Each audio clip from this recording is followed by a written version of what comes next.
আসসালামু আলাইকুম রহমতুল্লাহি বারকাতু। আমি doctor Kamal Hossain, consultant homeopathic medicine.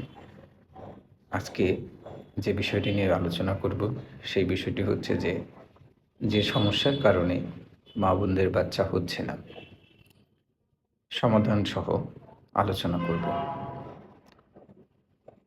মা বোনদের বাচ্চা না হওয়ার বিভিন্ন কারণ রয়েছে। তার মধ্যে প্রধান কারণ হচ্ছে যে হরমোনাল সমস্যা। ১ নম্বর হচ্ছে পিসিওএস এর সমস্যা। ২ নম্বরে হচ্ছে যে থাইরয়েডের সমস্যা। ৩ নম্বরে হচ্ছে প্রোলাক্টিন হরমোন বা ডিম ছোট। তারপর হচ্ছে অতিরিক্ত মোটা হয়ে যাওয়া। আরেকটা সমস্যা হতে পারে জিনগত।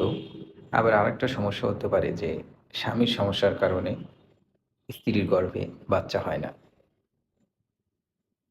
তো ইদানিং যে সমস্যাটা বেশি পাওয়া যাচ্ছে, সে সমস্যাটা হচ্ছে যে স্ত্রীর মোটামুটি সবকিছু ঠিক আছে, স্বামীর সমস্যা হচ্ছে।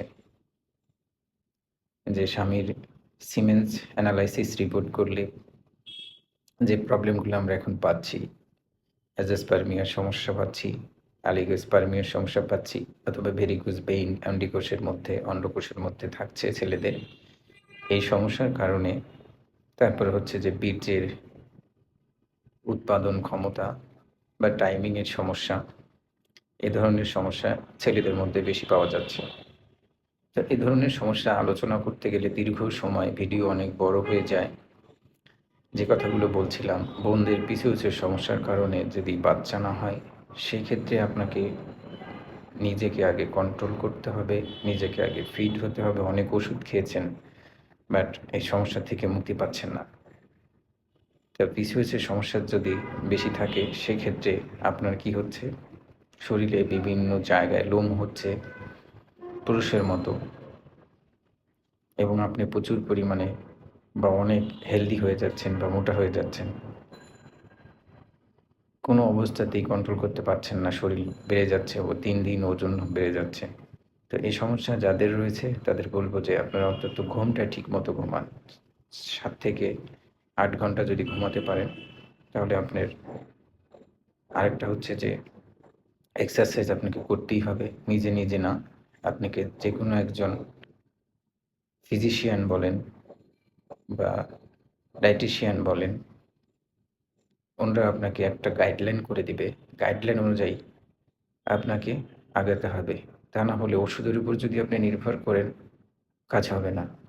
শুধু ওষুধের উপর নির্ভর করলে কাজ হবে না। এরপরে আসি হচ্ছে যে থাইরয়েডের সমস্যা। কারো থাইরয়েড ৩২, ৩৩, ৩৪, ৩৫, ৭, ৮, ৯, ১০ এরকম থাইরয়েড যাদের রয়েছে, এই সমস্যা যদি থাকে তাহলে আপনার কনসেপ্ট হবে না।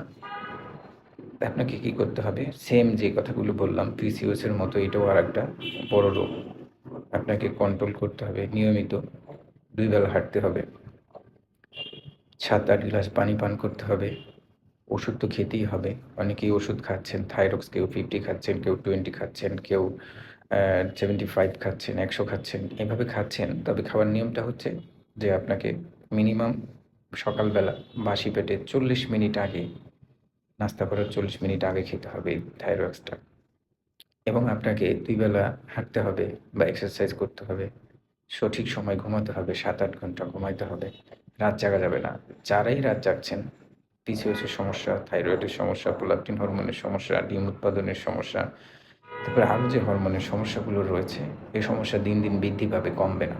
তো এইজন্য এটা হচ্ছে কি, আপনি প্রপার ঘুমাইতে হবে। এই সমস্যা যাদের রয়েছে তাদের ঘুম হয় না। তো এক্সারসাইজ যদি করেন, সেক্ষেত্রে আপনার ঘুমটা ভালো হবে।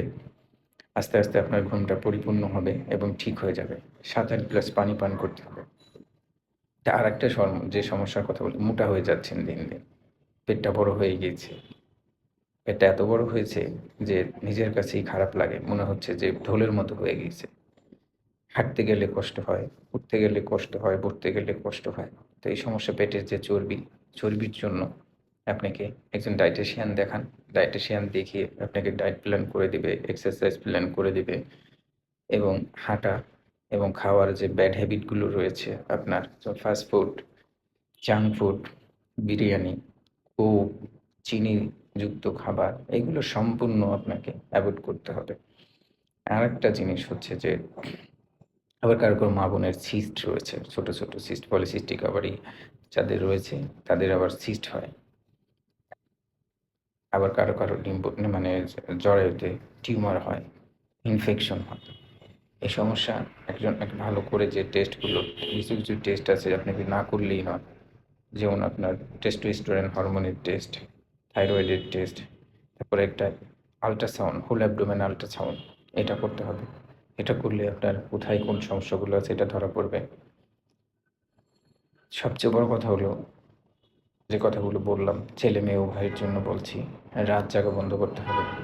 আপনি যারাই রাত জাগবেন তাদেরই সমস্যা হবে। আরেকটা জিনিস হচ্ছে যে মোবাইল, ছেলে এবং মেয়েরা যারা আছেন, মেয়েরা ভ্যানিটি উইকের মধ্যে থাকে হচ্ছে ব্রেস্টের কাছে, এই জায়গাটার মধ্যে থাকে, ব্যাগ ঝুলায় রাখে এই জায়গাটার মধ্যে থাকে। তারপর কি হচ্ছে যে রেডিয়েশনের কারণে স্তন ক্যান্সার হচ্ছে। আর ছেলেদের কি হচ্ছে, পকেটের পাশে রাখে, অন্ডকোষের পাশে মোবাইলটা রাখে। এখান থেকে মোবাইলটা সরায় ফেলতে হবে।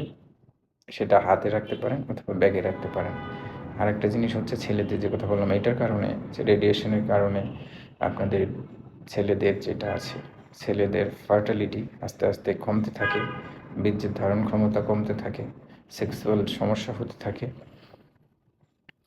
মোবাইল কিন্তু একটা বড় ফ্যাক্ট।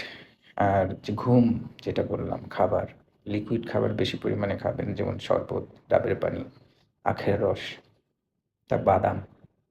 ফ্রুটসের মধ্যে হচ্ছে সবচেয়ে শক্তিশালী বীর্যের উৎপাদন ক্ষমতা বাড়ায় হচ্ছে বাদাম, তরমুজ, তারপরে সজনে পাতা, পাকা পেঁপে।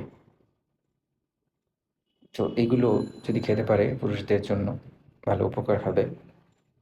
এই ধরনের সমস্যা যাদের রয়েছে, আমরা যেভাবে ট্রিটমেন্ট করাই, আমি নিজে এই ধরনের পেশেন্ট পেলে তাদেরকে হচ্ছে ডায়েট প্ল্যান বানিয়ে দিই, এক্সারসাইজ প্ল্যান আমি নিজে বানিয়ে দিই। তারপর হচ্ছে আমাদের যে জার্মানি মেডিসিন রয়েছে, জার্মানি মেডিসিন দিয়ে ভালো করে চিকিৎসা দিই এবং গাইডলাইন করে দেই। এই সমস্যা থেকে 3 থেকে 4 মাস যদি কেউ ট্রিটমেন্টে থাকতে পারে তাহলে এই সমস্যার সমাধান হবে এবং আপনি মা হতে পারবেন। আর যাদের ছেলেরা, তারাও বাবা হতে পারবেন। হোমিওপ্যাথিতে খুবই ভালো মেডিসিন রয়েছে। যাই হোক, অনেক কথা বলে ফেললাম, অনেক জ্ঞান দিয়ে ফেললাম। ভুল ত্রুটি ক্ষমার সুন্দর দৃষ্টিতে দেখবেন। নিয়মিত নামাজ আদায় করবেন। আসসালামু আলাইকুম ওয়া রাহমাতুল্লাহি ওয়া বারাকাতুহু।